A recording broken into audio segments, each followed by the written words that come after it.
తెలుగు రాష్ట్రాల్లో ఇప్పుడు మారుమోగుతున్న పేరు కొక్కల విద్యాసాగర్. ఇతను కృష్ణా జిల్లా పరిషత్ మాజీ చైర్మన్ కొక్కల నాగేశ్వరరావు కొడుకు. 2014లో వైసీపీ పెనంలూరు నుంచి ఎమ్మెల్యేగా పోటీ చేశాడు.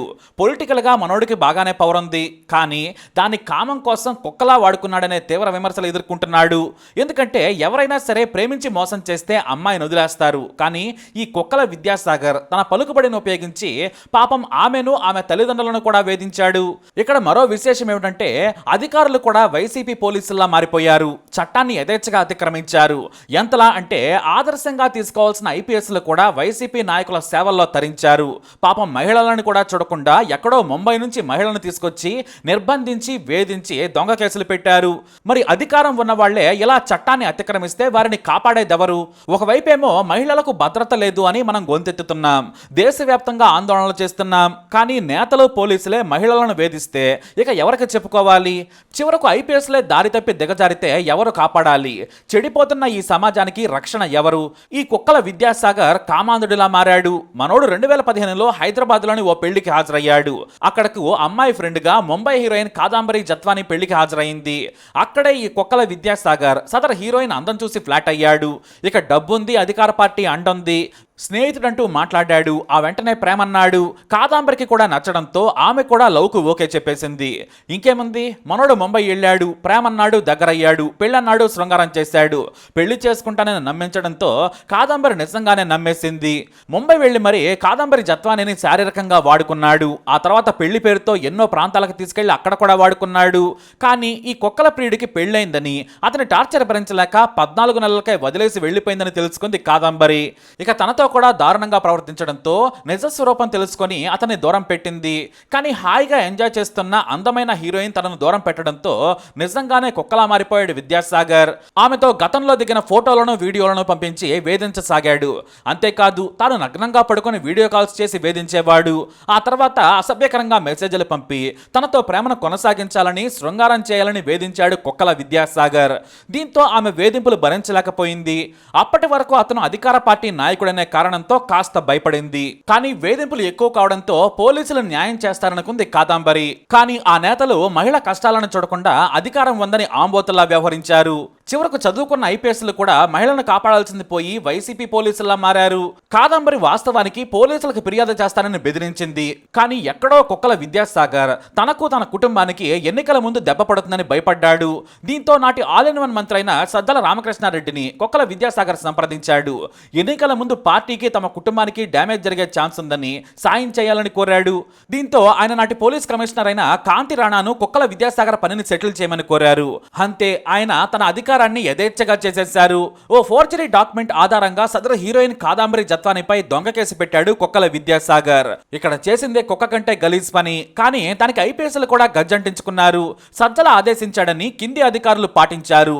కమిషనర్ కాంతి రాణా ఆదేశించడంతో ఐపీఎస్ అధికారి విశాల్ గున్ని ఆధ్వర్యంలో ఫిబ్రవరి 3న పోలీస్ అధికారులు ముంబై వెళ్లారు. పూర్తిగా అనధికారికంగా ఓ తప్పుడు పనికి ఏకంగా ముంబైకి విమానంలో వెళ్లారు నాటి పోలీసులు. ACP Ramanamurthy, Hanumantharao, SI Sharif, CI Mutyala Satyanarayana వెళ్లారు. ఏకంగా ఇంట్లోకి వెళ్లడంతో బేపచ్చం సృష్టించారు. ఇప్పుడు వైసీపీ ప్రభుత్వం ఏపీలో ఉంది, మీరు మాతో పెట్టుకోవద్దు, మేము మాజీ సీఎం చంద్రబాబు నాయుడునే జైల్లో వేశాం, మీరు అతిగా చేస్తే ఊరుకోం, మీ మీద కుక్కల విద్యాసాగర్ ఫోర్జరీ కేసు పెట్టారు, మీరు విజయవాడ రావాలని బెదిరించారు. అంతేకాదు నాడు ముంబై స్థానిక కోర్టులో ప్రవేశపెట్టి ట్రాన్సిట్ వారెంట్తో విజయవాడ తీసుకొచ్చారు. విజయవాడలోని వీటీపీఎస్ అతిథి గృహంలో కాదంబరి, ఆమె 70 ఏళ్ల వృద్ధులైన తల్లిదండ్రులను కూడా రహస్యంగా ఉంచారు. ఏమాత్రం మీడియాకు లీక్ కానివ్వలేదు. కానీ ఒక మహిళను, ఆమె తల్లిని కూడా రహస్యంగా పోలీసులు దాచారు. ఇలా ఉంచడం నేరం. నిజంగా నేరం చేస్తే మీడియాకు కూడా సమాచారం ఇవ్వాలి. కానీ అలా చేయలేదు. వారిని చిత్రహింసలకు గురి చేశారు. భౌతికంగా దాడి చేసి బెదిరించారు. దొంగ కేసు ఆధారంగా ఏకంగా మినిమం 10 ఏళ్లు శిక్ష పడే సెక్షన్లను పెట్టారు. తీవ్రవాదుల మాదిరిగా వారిని ట్రీట్ చేసి ఏకంగా ముంబైలోని 6 కోట్ల విలువైన ఇంటిని సీజ్ చేసి బ్యాంకు ఖాతాలను కూడా నిలిపివేశారు. ఆ అకౌంట్లో 80 లక్షలున్నాయి. వాటిని కూడా వాడుకోకుండా చేశారు.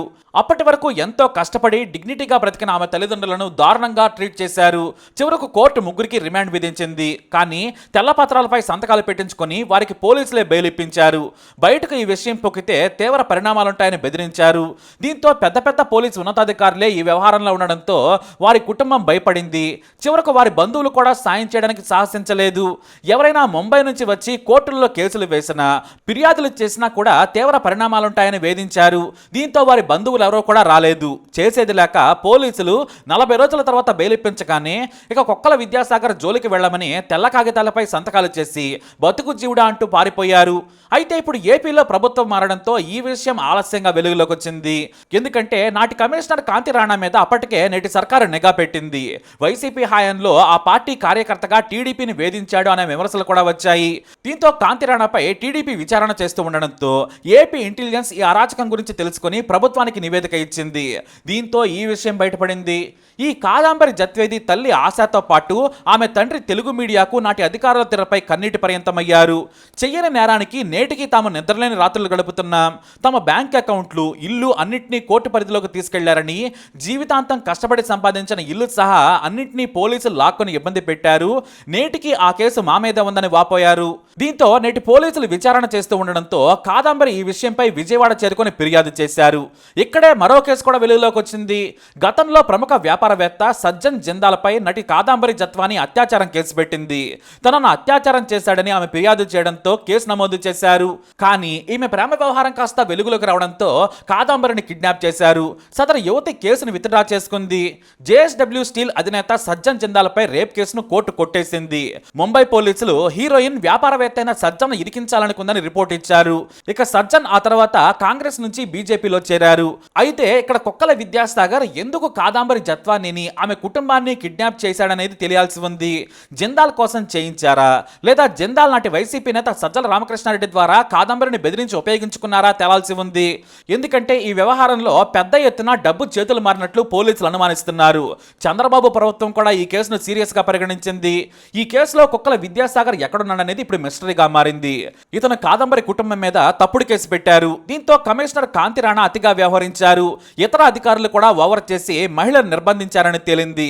చివరకు పీరియడ్స్ వచ్చాయని, నాప్కిన్స్ కావాలని అడిగినా కూడా ఇవ్వకుండా పోలీసులు వేధించారని కాదంబరి తల్లి ఆశా మీడియాకు చెప్పి వాపోయారు. ఇలా పోలీసులే వేధిస్తే మేము ఎవరికి చెప్పుకోవాలని కన్నీటి పర్యంతమయ్యారామె. తప్పుడు కేసులు పెట్టిన కొక్కల విద్యాసాగర్తో పాటు అధికారులపై చర్యలు తీసుకోవాలని ఏపీ సర్కార్కు విన్నవించారామె. ఇప్పుడు కాంతి రాణా నాడు చేసిన అరాచకాలపై ఏపీ సర్కారు దృష్టి పెట్టింది.